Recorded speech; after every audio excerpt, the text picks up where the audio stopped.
it's Monday night. We're going to do 8.4. This is 8.4's notes. There's 2 pages. This is number page 1. And then page 2, you should have received those in class today. So we're going to go ahead and get started. This is our last lesson in this unit. Our last lesson of this 9 weeks.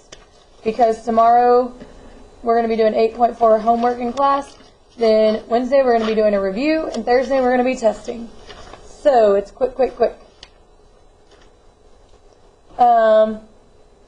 go ahead and look at this.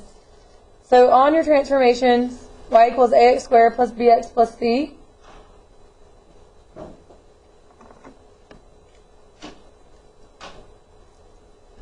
Remember, your c tells us if it shifts up or down. And also recall that the a tells you if it's a wide or narrow parabola. So if a is less than 0, remember you need to flip it if it's negative. If a is greater than 0 but less than 1, it's going to be a fraction. So that's a wider parabola. If a is greater than 1, it's narrow.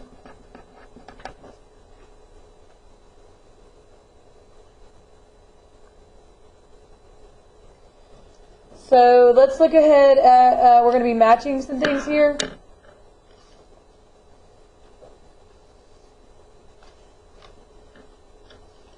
So let's look at this problem. F of x, which is the same thing as y, equals 4x squared minus 3. So which one of these options could be that? Well, so we have something greater than, your a is greater than 1. So that's going to be narrow. So it's narrow. Okay. And we're shifting down 3 because our c. Okay. So which one of those is narrow, shifted down 3? Looks like E. So we're going to say number 1 is E. 2, f of x equals 0.25 x squared. Well, first of all, our a is less than 1 but greater than 0. So it's not a fraction, but that could be 1/4. It's the same thing. It's going to be wide. And you're going to go up 5. So wide and up 5, and it's positive, so it's not going to be, it's just shifting up 5, so that's D. It's not going to be flipped down, this is not negative, so it's D.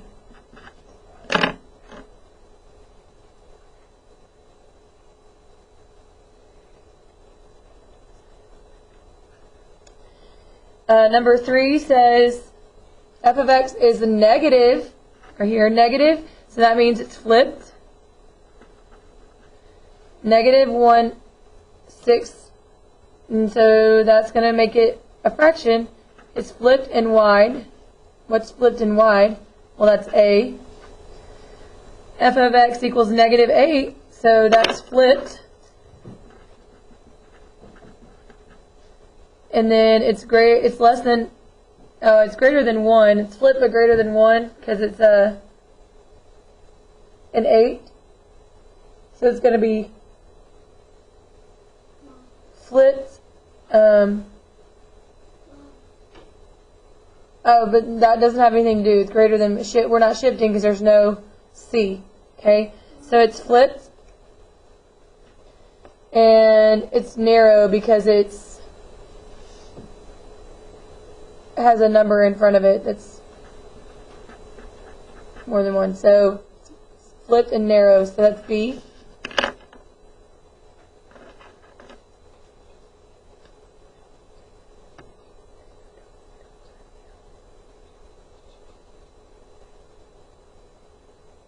And then look at this last one.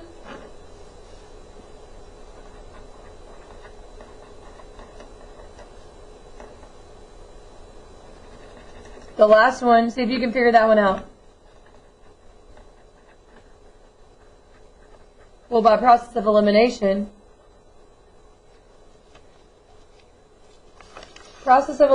tells us, well, duh, it's C.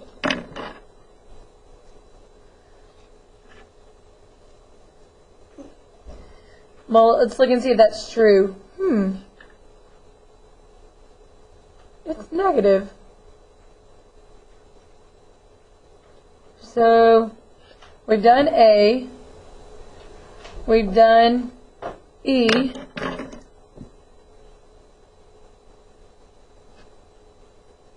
We've done D. It's wide and up 5.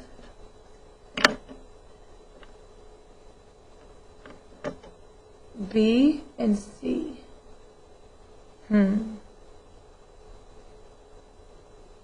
It's negative, guys. Do you see what it is? Just wanted to see if you could see that.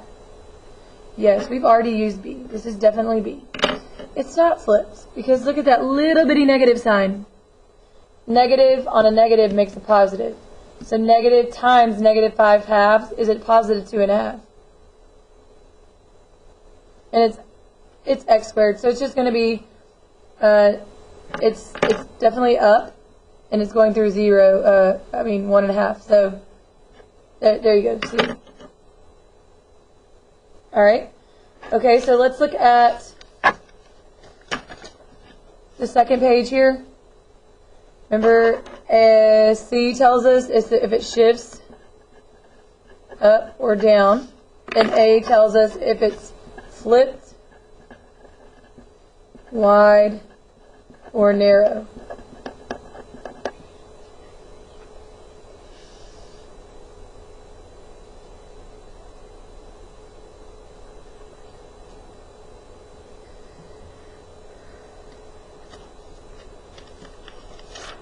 So all we're doing here is we are writing down what y equals. Graph of a parabola opens downward. So it just needs to have a negative a, right? Because it's flipped downward. So we could say any number. Let's say negative 3x squared. Okay? The graph of a parabola shifted up. Up means a positive c. So y equals x squared plus 3. That would be the example. One that is vertically compressed. Compressed means narrow. Okay? So it needs to be a fraction. So y equals 1/3 x squared would work. For any fraction, really. The graph of a parabola vertically stretched.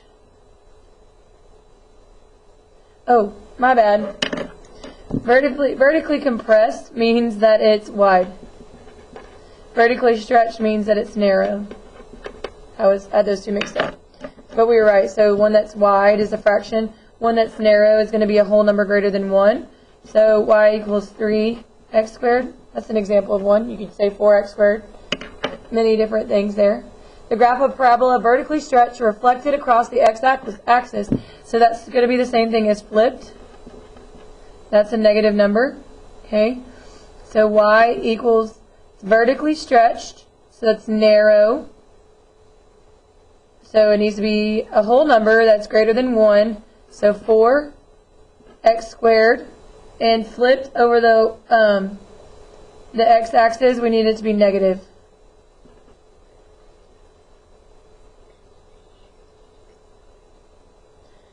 Alright, look at number 11.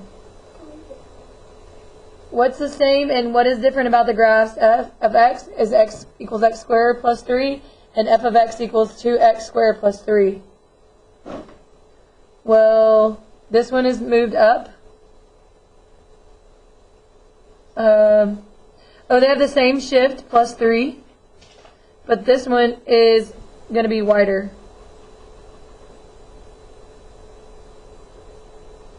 I mean narrow, because it's a whole number. That one's more narrow. But everything else is the same. They have the same vertex, the same shift, because the plus 3 is the same. How can you tell from the table where the data is linear or quadratic? Quadratic is going to have a square x squared. Linear is just going to have a regular x.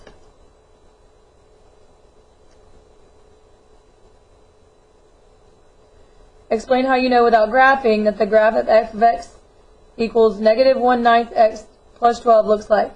Well, we can tell a lot of things here. We can tell by this negative that it's flipped down, right? We can tell by this 1/9 fraction that it is very wide. And we can tell by this that it shifts up 12. Sketch a graph of the function in problem 13 and give the domain and range. Woo! Fun things, right? Okay, here's my graph. It's negative 1/9, so it needs to be up 12. 1, 2, 3, 4, 5, 6, 7, 8, 9, 12. Here's the vertex. It's flipped down and it's narrow. In your domain, all real numbers. In your range, from bottom it's going to be your y value, so y is less than or equal to 12. Everything under 12, equal to 12, that's the vertex. Alright? Okay, that's it, and you guys are going to now work on, tomorrow in class you'll be working on an activity that's going to help you apply this knowledge. So I'll see you then. Bye.